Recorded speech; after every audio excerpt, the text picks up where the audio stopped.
Shalom Aleichem, Besem Yeshua HaMashiach. Salam sejahtera di dalam nama Tuhan Yesus Kristus.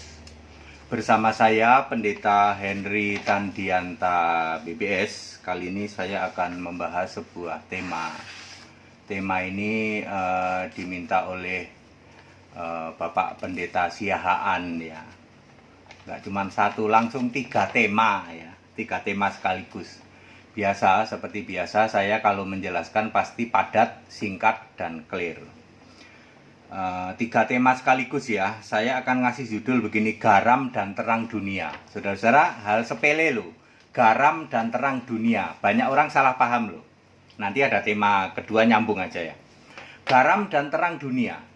Garam, kita harus jadi garam dan harus terang dunia. Kalau pendeta jadi garam, ketemu pendeta lain garam, keasinan dong. Ada loh yang punya pendapat gitu loh. Pendeta satu ketemu pendeta yang lain, garam ketemu garam, terlalu asin katanya. Terus terang, kalau kita terang, pendeta lain juga terang, terang ketemu terang, silau dong. Gitu ya. Ada aja orang yang berpendapat seperti itu. Garam dunia, kita kan garam dunia. Sana pendeta sana juga garam dunia. Pendeta ketemu pendeta, keasinan. Kita terang dunia, ketemu terang dunia, silau. Jadi Anda harus paham apa itu garam, apa itu terang. Pakai ayat Alkitab, betul harus pakai ayat Alkitab. Matius 5 ayat 13. Kamu adalah garam dunia. Apa maksudnya garam dunia ya? Ada linknya, ini dia. Kebanyakan pendeta nggak paham kalau ada link. Oh iya Pak ya, kan nggak dijelasin di Matius 5 ayat 13, cuma dijelasin kamu garam dunia. Terus linknya mana? Linknya Markus 9 ayat 50. Selalu mempunyai garam dalam dirimu dan selalu hidup berdamai dengan yang lain. Itu garam. Saya ulang, garam adalah hidup damai dengan orang yang lain. Lah kalau perasaan untuk hidup damai ini sudah hilang, garamnya sudah tawar, mau apa kamu asinkan? Ya kan? Jadi garam artinya hidup damai, rasa untuk hidup saling mengasihi, hidup damai dengan orang lain. Itu garam. Saya punya garam, punya rasa mengasihi. Pendeta lain punya garam, punya rasa mengasihi. Ketemu pendeta sama pendeta yang jadi apa? Saling mengasihi, bukan keasinan. Tepuk jidat ini Pak. Ya, banyak khotbah di luar sana. Pendeta ketemu pendeta, keasinan dong.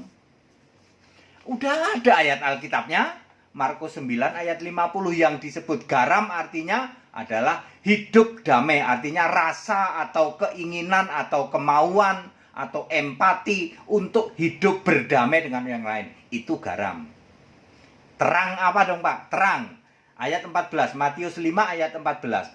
Kamu adalah terang dunia. Wes, sampai sini Anda mampet toh. Terang, nanti saya terang, pendeta itu terang. Kalau kita ketemu, kita silau mata kita. Benarkah begitu? Tentu tidak. Ada linknya Pak. Aduh, ya. Pendeta itu harus dibuka pikirannya, ngerti link kemana-mana Pak. Ya, linknya kemana Pak? Yohanes 8 ayat 12. Akulah terang dunia. Barang siapa mengikut aku, ia tidak akan berjalan dalam kegelapan, melainkan mempunyai terang hidup. Kita ini terang kalau kita ngikut Yesus. Clear toh? Jadi terang dalam hidup kita, terang dalam diri kita karena kita ngikut Yesus. Yesus adalah terang dunia. Menjadi masalah, Yesus sekarang apa? Yesusnya nggak ada sekarang. Anda gimana mau ngikut Yesus? Ayo. Ya Yesus sekarang jadi apa menurut Anda? Masih jadi manusia Pak, masih nyembah Bapa. Haiya. Yesus sekarang Allah yang benar itu. Wahyu 21 ayat 7. Aku Allah, kata Yesus. Aku jadi Allahnya. Kalian ia jadi anakku. Wahyu 1 ayat 8. Yesus berkata, aku Alfa Omega, Tuhan Allah yang Maha Kuasa. Kurang apa lagi? Yesus sekarang Allah. Kalau Anda mau punya terang, mutlak harus menjadikan Yesus Allah. Lalu Bapa kemana Pak? Bapa kiasan Yesus. Finish, not exist anymore. Clear toh? Tidak bisa Anda menyembah dua. Bapa juga sebagai Allah, Yesus juga sebagai Allah. Lalu Bapa Yesus gitu ya. Ngarang itu ya. Jadi terang dunia adalah kita nemplok ikut Yesus. Itu baru kita bisa jadi terang. Saya ulang, garam artinya rasa untuk damai. Pendeta ketemu pendeta. Kalau punya garam, jadilah saling mengasihi. Bukannya keasinan. Terang artinya kita pengikut Yesus, penyembah Yesus, Allah yang benar. Penyembah Yesus ketemu penyembah Yesus. Terang bukannya silau ya. Oke, itu soal itu nomor 1. Nomor 2 tentang kerajaan Allah. Ini tema nomor 2, kerajaan Allah ya. Tema nomor 2, kerajaan Allah ya. Banyak orang gagal paham loh, kerajaan Allah itu apa? Ayo Anda ditanya. Ya pemerintahan Allah, betul. Tapi kenapa Yesus dulu pun ngomong kerajaan Allah? Kerajaan Allah sudah dekat, kenapa ngomong gitu? Kerajaan Allah ada 2 pengertian. Yang satu artinya Roh Kudus, yang kedua artinya benar-benar kerajaan Allah, kerajaan 1000 tahun. Kerajaan 1000 tahun ada di dalam Wahyu 20 ayat 4-6. Kapan terjadinya? 4965 Masehi. Itu nubuatan dari Yesus. Anda boleh percaya, boleh tidak ya. Saya penyembah Yesus Allah yang benar, jadi saya dapat nubuatan dari Yesus. Boleh di cross check karena HTD penyembah Yesus Allah yang benar. Maka dia memberi hikmat berupa nubuatan kerajaan 1000 tahun nanti tahun 4965 Masehi ya. Nggak percaya Pak? Ya nggak apa-apa, karena Anda bukan penyembah Yesus. Beda sama HTD penyembah Yesus ya.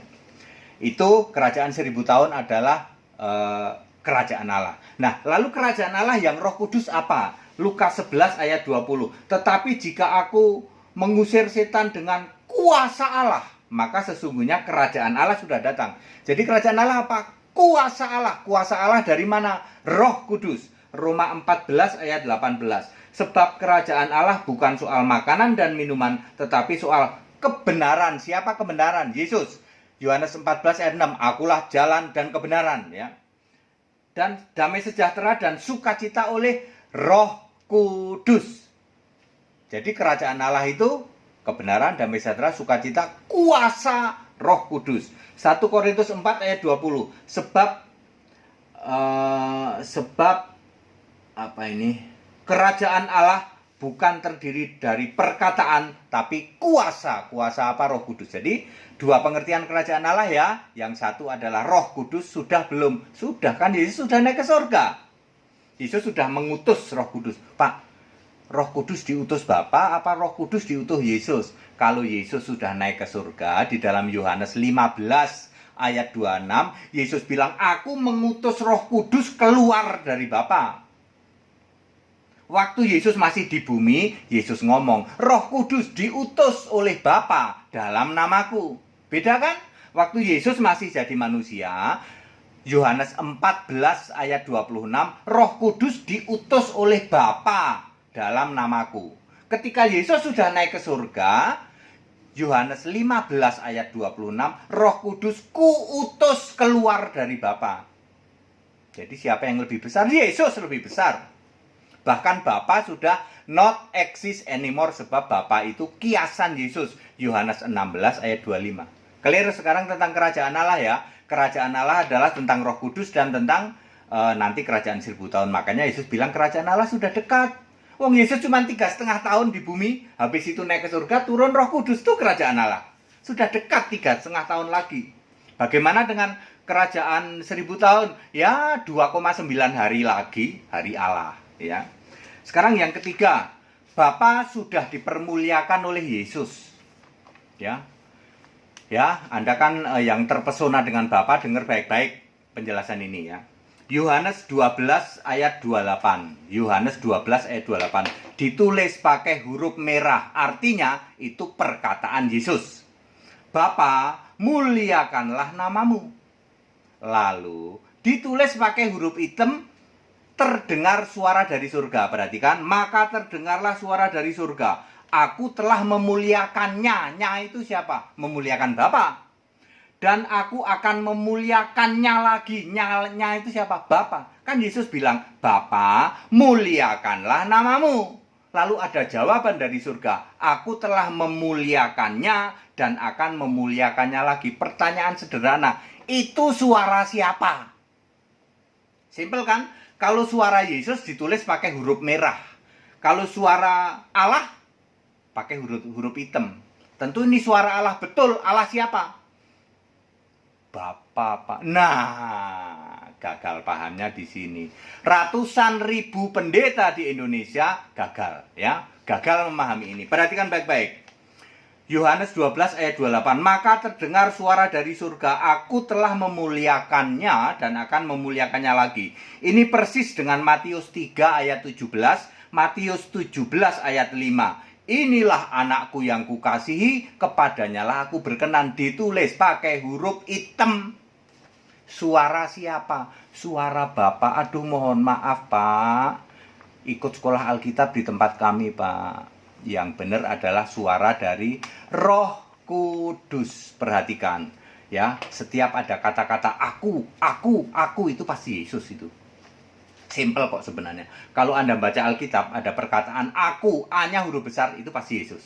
Ya, di perjanjian lama juga Tuhan huruf besar kan sering ngomong aku, itu pasti Yesus itu. Karena Tuhan huruf besar semua adalah nama sebutan untuk Yesus. 2 Petrus 1 ayat 17 sampai 21, suara itu bukan suara Bapa, Pak. Mohon maaf, Pak Pendeta.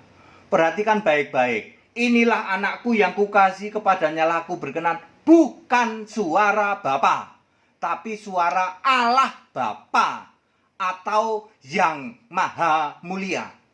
Alkitab sangat clear membedakan antara Bapa dan Allah Bapa. Bapa adalah kiasan Yesus, kalau Allah Bapa adalah yang Maha Mulia. Jadi yang ngomong dari surga itu adalah Allah Bapa, yaitu yang Maha Mulia. Bukan Bapa yang disembah oleh Yesus. Saya ulang, perhatikan baik-baik. Suara dari surga, aku telah memuliakannya dan akan memuliakannya lagi. Sama persis dengan suara dari surga. Inilah anakku yang kukasihi, kepadanya lah aku berkenan. Waktu Yesus dibaptis, lalu waktu Yesus dimuliakan di atas gunung. Sekali lagi, ini suara Allah Bapa. Beda dengan Bapa. Allah Bapa adalah yang Maha Mulia. Dialah Roh Kudus. Linknya ke Efesus 1 ayat 17. Allah Tuhan kita Yesus Kristus, yaitu Bapa yang mulia itu. Jadi Bapa yang mulia itu Yesus. Perhatikan Efesus 1 ayat 17. Jadi itu suara siapa, Pak? Suara Yesus. Yesus Roh. Makanya ketika Yesus sedang di bumi, Yesus memakai Bapa itu kiasan Yesus. Ya. Lalu suara itu dari mana? Suara itu dari Yesus, Roh. Kalau Roh itu mau jadi semiliar, mau jadi sejuta bisa, Pak. Makanya jangan pernah memahami Allah itu pribadi. Anda langsung mampet begitu Anda memahami Allah itu pribadi. Ya. Jadi Allah itu Roh, ya. Suara itu adalah suara Yesus, Roh. Bapa adalah kiasan Yesus. Padat, singkat, dan clear. Saya sudah menjawab semuanya dan semuanya Alkitabiah. Tidak bisa dibantah. Hari ini tergantung Anda nyembah siapa. Kalau Anda nyembah Yesus Allah, Anda punya garam, Anda punya terang. Karena terang harus ngikut Yesus. Ya. Kalau hari ini Anda menolak nyembah Yesus Allah, Pak, Allah kami tetap Bapa. Lah Yesus. Nah ini dia, Pak. Kami bingung, Pak. Yesus itu kami jadikan Tuhan. Tidak mungkin Tuhan kok beda dengan Allah. Tuhan pasti Allah. Tuhan Allah kita. Tuhan itu satu. Kalau Tuhan beda sama Allah, Tuhan bukan Allah kita. Ya, ayat Alkitab menulis Tuhan Allah kita. Bagaimana 1 Korintus 8 ayat 6 Allah itu gagal paham model lama, ya. Ya. Padat, singkat, dan clear, Pak Gumicar. Saya sudah menjawab pertanyaan Bapak, ya. Untuk yang lain juga yang mau tanya seperti ini silahkan, ya. Kebenaran harus disampaikan, ya. Ternyata simple dan dijamin. Kalau pendeta HTD khotbah dijamin Alkitabiah. Yang komplain kenapa pendeta HTD pakai kata pendeta tidak ada di Alkitab. Terus aku mau pakai apa? pakai pendeta ganteng itu Anda komplain nanti. Ganteng dari mana? Ganteng kan relatif. Di luar negeri pakai pastor ya loh. Pastor, kalau saya memakai gembala, apa wewenangmu Anda nunjuk diri sebagai gembala? Semua itu harus Yesus yang nunjuk. Rasul, nabi, ya, penginjil, gembala dan pengajar. Kecuali kalau penilik jemaat, penatua sama diaken. Nah, itu baru itu wilayah gereja masing-masing ya. Kita yang pengajaran seperti ini yang milih siapa? Yesus. Mau pakai pendeta boleh, di Indonesia lebih populer pendeta. Saya mau pakai pastor juga boleh ya loh.